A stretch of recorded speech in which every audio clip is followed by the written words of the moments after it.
এটা খাবো না ওটা খাবো না, আমার বাড়িতে কিন্তু এমন কোনো বাহানাই নেই। আমি যেটাই রান্না করি আমার বড়মশাই বা মেয়ের সেটাই পছন্দ। তো আজ আমি সকালবেলা যখন ভাবছিলাম কী রান্না করা যায়, হঠাৎ আমার বাগান বাড়ির কথা মনে পড়লো, আর সেখান থেকে আমি নিয়ে নিয়েছিলাম কিছু মোড়ানো কচুর পাতা। তো কচুর পাতাগুলো নিয়ে আমি সুন্দর করে ধুয়ে বেছে তারপর মিক্সারের মধ্যে দিয়েছিলাম। আজ কিন্তু আমি আর কচু পাতাটা ভাপাইনি, কাঁচাই বাটা করেছিলাম। আর কচু পাতার মধ্যে আমি দিয়েছিলাম কাঁচা লঙ্কা, আদা, পেঁয়াজ, কয়েক টুকরো রসুন, গোলমরিচ, কালো জিরে আর লবণ, হলুদ, চিনিটাও এর মধ্যে দিয়ে আমি পেস্ট করে নিয়েছিলাম।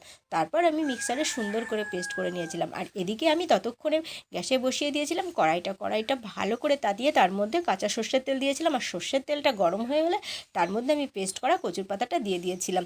আর গ্যাসের আঁচটা কিন্তু আমি তখন কমিয়ে দিয়েছিলাম। আস্তে আস্তে যখন তুমি কচুর পাতাটা ভালো করে সুন্দর করে নাড়াচাড়া করবে, অল্প আঁচে, দেখবে কচুর পাতাটা সবুজ থাকবে আর খেতেও কিন্তু দারুণ টেস্টি হয়। তারপর আমি কচুর পাতাটা বাটা হলে সুন্দর করে থালাটা সাজিয়ে মেয়েকে খেতে দিয়েছিলাম। আলু সেদ্ধ নিয়েছিলাম, তার সঙ্গে পেঁয়াজ ছিল আর কাঁচা লঙ্কা। এইভাবে থালিটা দিলে কার না পছন্দ হয় বলো?